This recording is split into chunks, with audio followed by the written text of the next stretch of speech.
안녕하세요. 조태자 TV입니다. 원래 오늘 이제 바깥 촬영을 한 편만 찍고 가려고 했는데, 오늘따라 완전히 좀 말이 좀 터지는 거예요.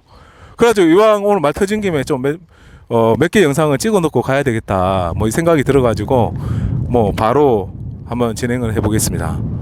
바로 앞에 지금 해녀들이 무지라는 모습을 볼 수 있는데요. 진짜 제주도는 진짜 이게 좋은 것 같아요.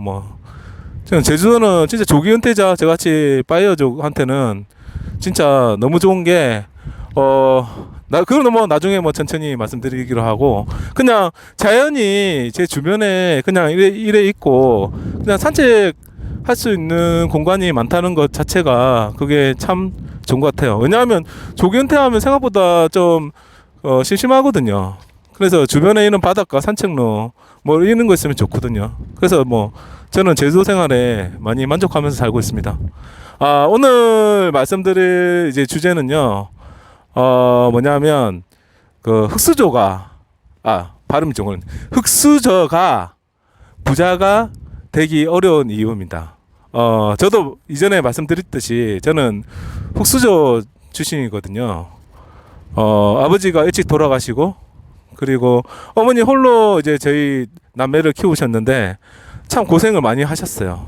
그리고 또 저도 말도 잘 안 듣고 그래가지고 엄청 고생을 많이 하셨는데, 저희 집은 많이 좀 가난하게 자랐어요. 그거는 뭐 나중에 천천히 말씀드릴 기회가 있을 것 같고, 제가 근데 흑수저로 살면서 지금 어떻게 보면 투자로 조금 성공한 데까지 올라오는데 참 많이 좀 난관이 많았습니다. 왜 그런 난관이 있었냐라는 그거에 대해서 오늘 좀 얘기 좀 드리려고 하는데요. 첫 번째로 저는 흑수저가 부자가 되기 힘든 이유는 저는 첫 번째 제일 중요한 이유가 주변 환경 때문이라고 봐요. 왜냐하면 저희 어머니도 항상 저한테 그렇게 강조한 내용이 있거든요. 좋은 직장 다녀가지고 그 직장에서 오래 일해라. 그리고 주식 투자하지 마라. 부동산 투자는 그냥 실거주로 한 채만 가져가라. 그리고 대출 많이 하지 마라. 뭐 이런 얘기를 되게 많이 하셨어요.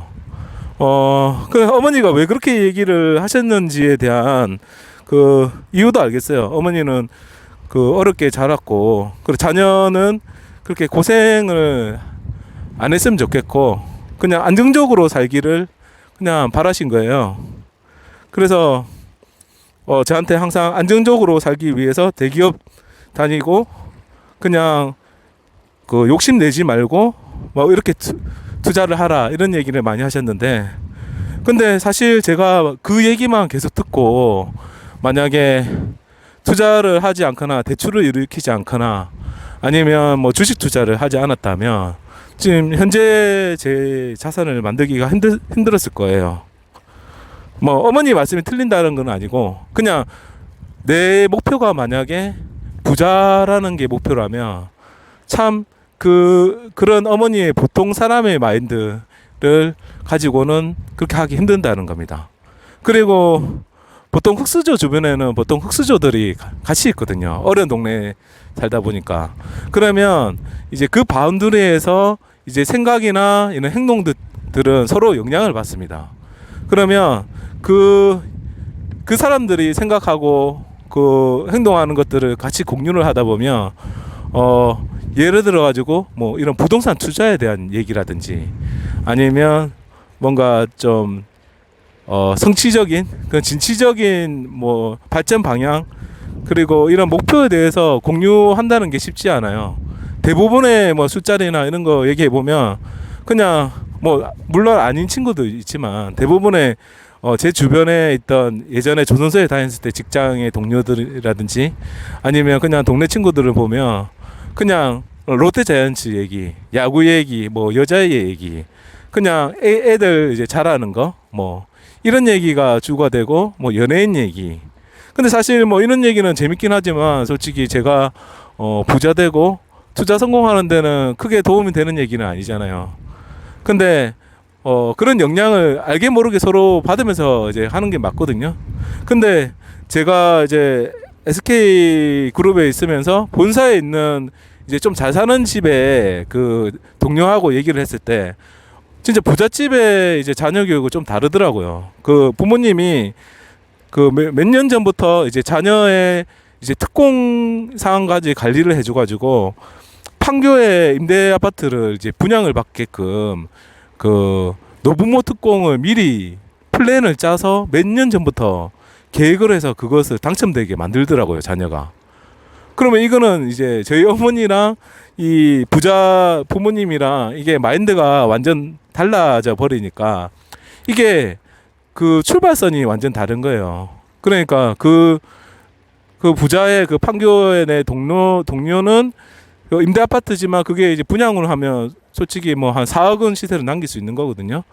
그런 이제 4억을 그냥 부모의 그냥 그런 부동산 정보만으로 만들어 주는 겁니다. 근데 그 정보뿐만 아니라 뭐 증여를 통해서도 또 돈을 더 그 시드머니를 만들어 주거든요. 근데 저 같은 경우에는 솔직히 뭐 시드머니 만드는데 시간 엄청 많이 걸렸어요.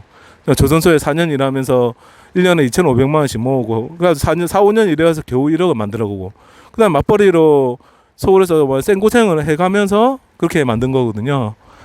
그만큼 출발선에 있어서 그 흑수저는 그 시간도 많이 걸리고 그 종잣돈 모으는 그 금액과 시간도 엄청 많이 걸려요. 그러니까 출발선이 완전 다른 거죠. 그래서 조금 힘든 부분이 그 같고요.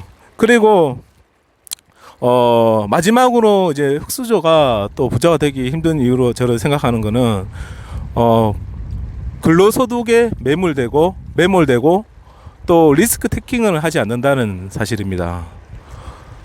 보통의 아까 말씀드렸듯이 저희 부모님이 말씀드렸듯이 그냥 근로소득 그냥 월급을 더 많이 받거나 월급을 어떻게 더 오래 받거나 여기에 대한 고민만 많이 하지 그 다른 사업이나 아니면 투자에 대한 생각을 많이 하지 않거나 아니면 할 여력이 없는 겁니다. 흑수저들은.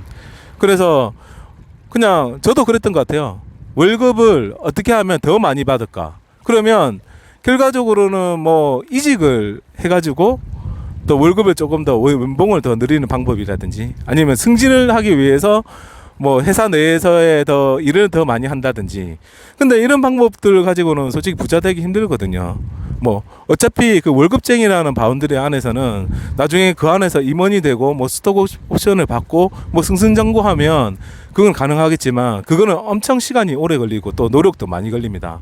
그리고 그렇게 내가 노력을 한다고 한들 임원이 될 수 있는 확률도 굉장히 낮고요. 그래서 저는 이제 그런 이제 마인드를 깨는데 엄청 많은 시간과 노력을 좀 들였어요. 그래서 책도 많이 읽고 실제적으로 투자도 많이 하면서 또 그런 마인드를 깨고 그리고 편견을 깨는데 정말 시간이 많이 걸리고 에너지가 많이 소모됐습니다. 그래서 저는 이제 월급이라는 자산보다는 투자 그리고 내가 또 어떤 게 가장 잘할 수 있을지에 대한 고민 이런 걸 통해 가지고 월급과 이제 리스크 테이킹에 대한 이제 편견을 깨버렸습니다. 그래서 투자를 상당히 많이 진행을 했고요. 뭐 그래서 이런 마인드를 깨므로써 저 어느 순간부터는 이게 성과들이 나오기 시작했습니다. 이상 제가 생각해본 그 흑수저들이 부자 되기 힘든 이유에 대해서 한번 말씀 한번 드려봤습니다. 이번 영상 시청해 주셔서 감사합니다.